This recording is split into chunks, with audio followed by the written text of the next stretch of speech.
All right, everyone, we will get started with Carter Smith Recording here. in progress. We will go Jeff Rabjohns and then Pete DePremio start us off. Yeah, man, thanks for your time. First of all, obviously teams change as seasons go along. What are some things Oregon does better or different now than the first time you guys played them? We see a lot of similarities. I think that's a team that really sticks to their DNA because, it works and it's shown against other competition this year. I think we're just going to come, there's a couple schematic changes that we have seen so far. It's still pretty early into the week for us. We're starting our prep today a little more in depth. So it's all about just keeping the main thing the main thing. Everyone has to be in their playbook and understand the schemes. All right, we'll go to Pete next, and then Mike Niz.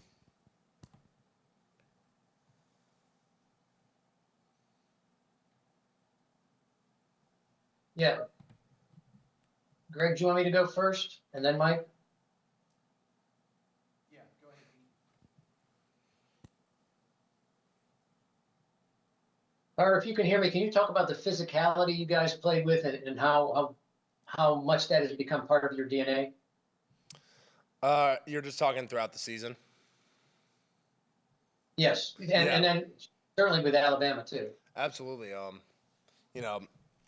The biggest part of our run game is being able to break down a defense's will. And I think we've done that many times on film so far this year. We stick to our preparation, and all the things that we do in practice are going to translate out onto the game field. So making sure that we keep that speed and that physicality throughout practice is kind of our edge setter, and it is definitely one of our strengths. So making sure that everybody's on top of that week after week after week is definitely one of the edges we have on offense. Thank you. All right, go ahead, Mike, and then we'll go to Pat 40. Yeah, Carter, you faced, Ohio State, Alabama, Oregon this year, rosters kind of with similar talent levels in terms of, four and 5-star guys. What about Oregon specifically, I don't know, stood out compared to those other two teams you faced?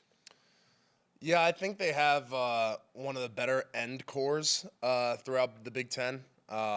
I'd match them very similarly to Ohio State. They move the same. They're all very quick and very long guys. They're all very athletic too, with a lot of good moves in their arsenal and pass pro, and they know how to play the run. There's always specifics with certain players. They were very great the first time around. There was definitely a challenge, and it's going to be a challenge this time too. So I think they're going to give us their best shot, but they're going to get ours too. All right, we'll go Pat and then Scott. All right. Hey, Carter, question for you. You guys have committed very few penalties this season, especially, of the longer 10, 15-yard varieties. What is the key to avoiding those mistakes? Yeah, it's all about how you practice again. Making sure that you are on top of all the little things. I had one this past week my hand wasn't quite as inside as I wanted to when Fernando's escaping the pocket. That's a coaching thing. Not a coaching thing, sorry. Something that is coachable and teachable for me to fix in order to reduce those mistakes. And I think we've done a good job of that this year.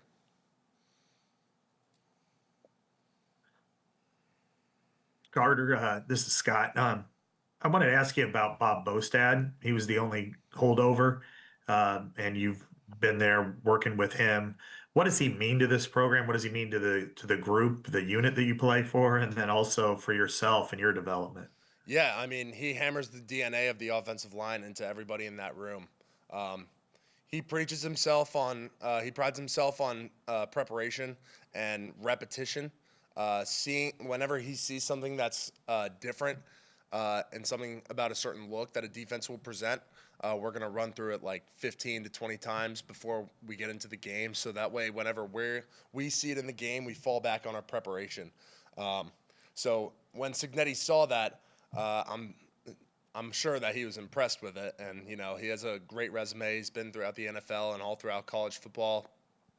And he was one of the main reasons I decided to stay here too, because I knew that having a great offensive line coach was what I wanted. I knew I wanted to be his offensive lineman too. So having those years under him and, the way that he's able to restack his room too, bringing in great guys for the room to lead, it shows just how valuable of an asset he is. Next, we'll go to Daniel Flick, then Zach Osterman. Yeah, Carter. We'd heard from Sig, I think on Saturday, about how a lot of you guys are well equipped to be really good in life after this. When you kind of reflect on where you were at prior to him arriving to where you're at now, where have you kind of seen you just grow off the field habit-wise from when he arrived here? That's a good question. I would say that I've tried to better myself in terms of my religion, trying to be a better man of God and become closer with my Christianity, my faith. That's really important to me. And it's something that a lot of my teammates preach as well. So I think it brings good camaraderie into the locker room. I've never been the greatest at school. I will definitely admit that. But, I earned my degree this past year. And, that's always going to set me up for life whenever I need a job. And, I guess exciting things are to come for me once everything's over. We'll go to Zach Osterman and then Dana O'Neill.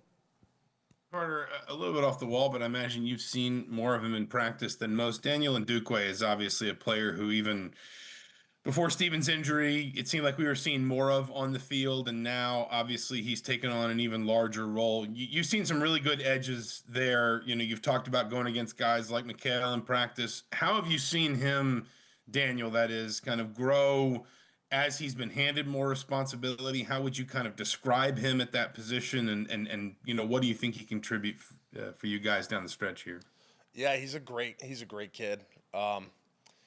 Ever since he got in here, I'm pretty sure he was an early enrollee in the spring in 2024.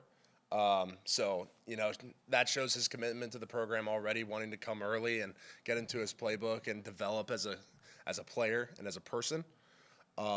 Out on the field, he breeds great competition.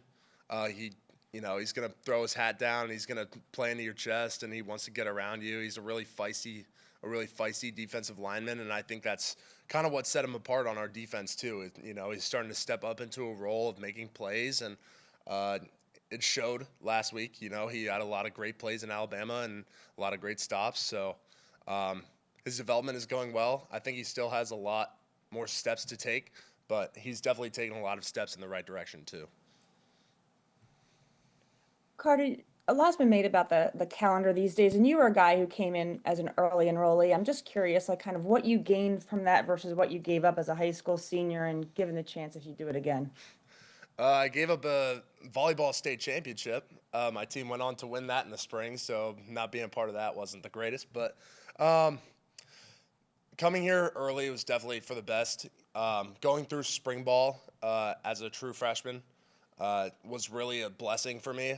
Before going through a fall camp, it really opened my eyes to how much more of the game I needed to learn. And I think that's something that's big for any recruit that comes in. If you decide to come early, that's a big step in your career. And it's going to help you realize what you need to learn 6 months prior to when everyone else is getting there. So it gives you a head start. You're already being developed by a college strength staff, and there's really no downside to it. So I would preach that anyone who has the opportunity should definitely give it a shot. All right, last one for Carter. We'll go to Sammy Jacobs. Hi, Carter. I wanted to ask about the personnel on the offensive line with the Johnny moving into a trusted starting role. How does that allow you guys to do different things? We saw you in the backfield, kind of in that H-back, running back, fullback position. But how does the trust in some of these younger guys and then Khalil coming in give you guys some flexibility at that position? Yeah, it allows Shanahan to scheme a little bit. We saw that a little bit last week with me in the backfield, and that was a lot of fun. But, at the end of the day, it's about getting the right guys ready for the job. And, Demola was given that opportunity last week, and he did a great job too. The first half, he was in for most of the game, and, he balled out. I thought he did a great job. And I imagine that everyone upstairs is thinking the same thing, keeping him in that role. So he's done great for our room. He still has a lot of growth left, but he's also a young guy, so he understands that, and I think he'll understand his role a little more later in his career. Great. Thanks, Carter.